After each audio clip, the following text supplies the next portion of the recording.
True Altoids Survival Challenge. I'll be going into the eastern woodlands alone. For gear, I'll just have my clothes and then what I can fit in this little tin. What's exactly in there, you guys get to decide. Been talking to different people, different friends on the channel, comments, email, etc. One person I've been talking to has a YouTube channel. It's Altoids Survival Kits. So that's a shout out to his channel, and I'll put a link in the description. You can find that. And I appreciate all the comments and interaction. My email is doug@dougshoe.com. I'll put my mailing address down there. So I appreciate all interaction and suggestions for video topics. And one of the things I've been talking about is a true Altoids survival challenge, if that's the right way to say it. I mean, we're going to work that out together. At least that's my hope. If there's a better way to phrase it that you can think of, please let me know. But so I'll define my term here with true Altoids survival challenge. Only what fits in here. So here's some of the conversation between me and Altoids Survival Kits. He writes, only 3 guys have done an Altoid overnight using only the contents inside the kit. So that's according to him, apparently what he's seen on YouTube or on the internet. Someone actually going out trying to survive. Other guys will use bottles they find or wrap jute twine on the outside of the tin, or even tools in their pocket. And you know, I've been doing just a little bit of research about this, and it seems that the Altoids survival kits are popular. I've done it over the years in different ways. Other people have. So I used YouTube search for the most popular videos, and some have millions of views. Very well done to those content creators. But there was one, the channel had a survival expert, and they gave him the kit. He was going to demonstrate survival using the Altoids kit. And one of the first things he did was forage for trash. He was near this stream or river, and he forages, and of course there's soda bottles and empty water bottles, trash, and he used that for his container. If I remember right, they had purification tablets in the kit, so he's using his container. And there's nothing wrong with that. That's what you want to do. If I somehow was in that situation, but nothing but my little Altoids tin full of gear, I'd be trying to forage for trash and also take advantage of natural material. So nothing against them. I'm not downing them at all, or the other videos. It just seems like there's very few people actually taking this kit and then, well, the kit they make up using a tin such as this, and then trying to actually survive just using that. So what might I have in here? I have a couple suggestions, because I like real tools. I don't like these tiny little mini tools, like having a scalpel blade or an X-Acto knife blade, and then that's only what I'm going to have. I noticed that this is one of my favorite pocket knives. Victorinox Tinker is authentic, just a logo wore off from being old, and fits in there just about exactly. Okay, and then one of my favorite of all time EDC flashlights is this Maglite Solitaire LED.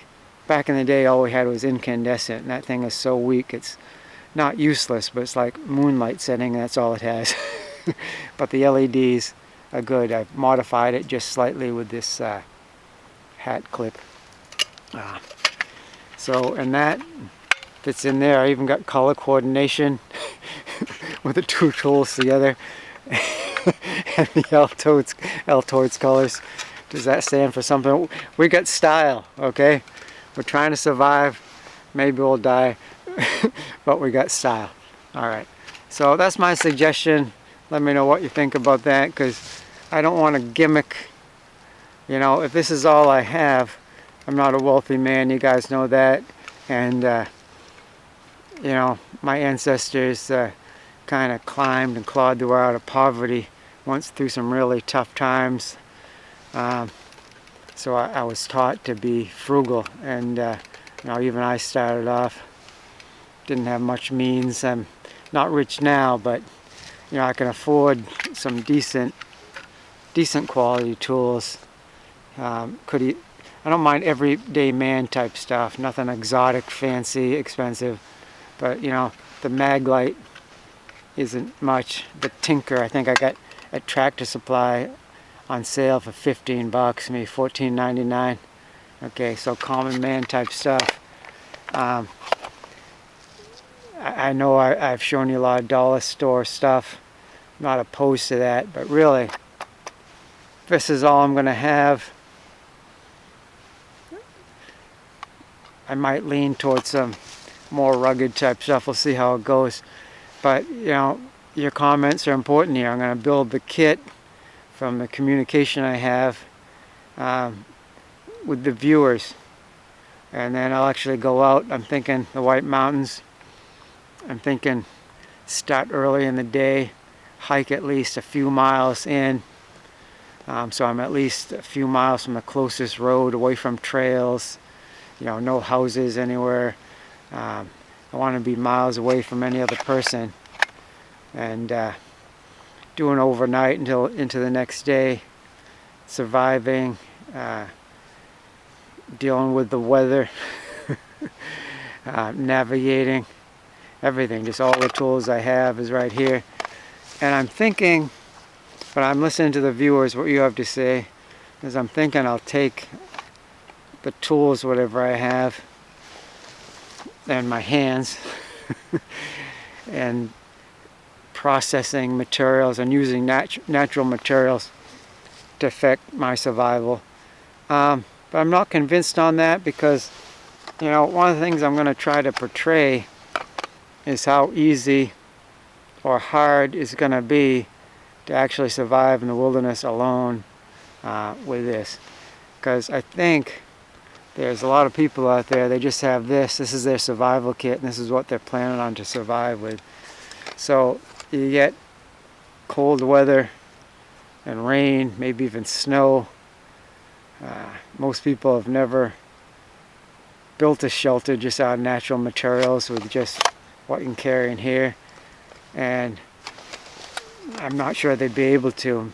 Do they know how to like find natural shelter? There's ready-made shelters out here that you can happen across or even look for. So I'm not convinced yet, because a lot of people couldn't make a shelter from just natural materials, but I think that might be the plan. Make a shelter for myself, probably be depending somewhat on fire. You'll have to be patient. I can't go out immediately. There's some planning involved. But if I go in the White Mountains, let's say it's April, then typically you might expect 40s or 50s during the day. You know, not on a high mountain peak, not above the tree line. But you know, I'm not going to try to survive in a snowstorm above the tree line with this. I'm just not. I can't afford helicopters to drop me there. If I could, and that's what they did, I'd be running right down, making haste right down, because surviving on the top, forget it. I'm heading for a valley. But even so, let's say I'm in a valley or just part way up a mountain. Temperatures, you could expect like 40s or 50s above in Fahrenheit during the day, like the high during the day, which the highest air temp might be, you know, 2 p.m. or something like that. But then overnight and into the early morning hours, likely drop below freezing, could be in the 20s or even colder than that. And you know, you can get winter type weather during the summer. Weather can change unexpectedly. Before I leave, I'll look at the weather forecast. But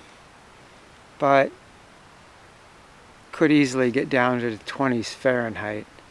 So that's the other thing. I'm thinking of wearing clothes for this time of year, or the time of year that I go, similar to what I usually do, what you see me on the channel with. And that's what I have.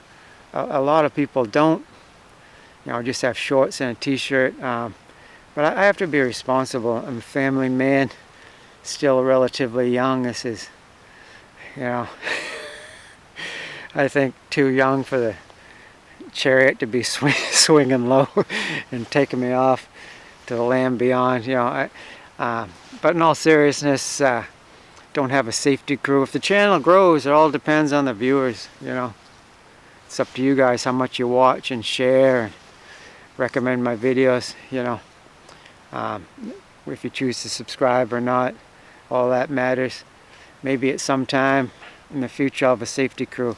Right now, I don't think so. So it'll be just me out there. I gotta be somewhat responsible, you know. So, and I'm listening to you, but the plan is, I think, to wear clothes similar that I usually wear normally in the woods. Just that won't have a pack except for something to carry camera gear in.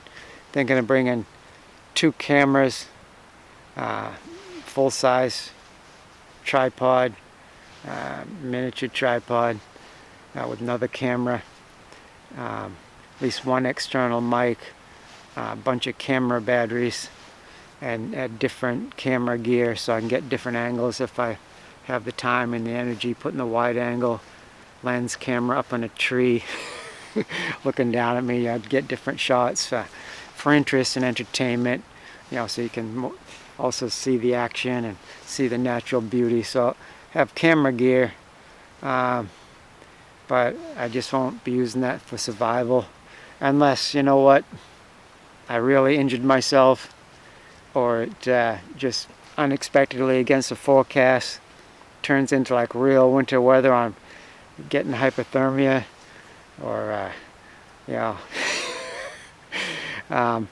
if it gets, you know, not a demonstration, gets real, where I think I'm going to get like some sort of lasting injury or in danger of not getting out of there, then all bets are off. But you know, other than that, the camera gear will just be used for recording. Also, you know, I have the little, if you guys let me have it, I'll have the Maglite Solitaire flashlight in the tin, but I think I want to have like a camera light mounts on the camera. It's like a rectangular thing that I can use that to record at night. I don't have night vision right now. I think, you know, the nights are long, you know, not being able to cook and eat and you know, all alone, just you guys for company. I don't think you're gonna want to hear seemingly a disembodied voice with it pitch black. I could try to film in front of the campfire, I guess, but that can be tough. So I'm thinking of bringing a camera light, and again, not use it for foraging firewood or building the shelter. Just using that for you guys can see what I'm doing. But let me know. And that's the plan. I really value your comments, emails, mail to my P.O. box. And I'm motivated. I want to start putting this kit together. So please let me know what I can have and your thoughts on my plans so far. Really thank you for joining me and all the participation. Depends on you guys. Alright. See you again soon.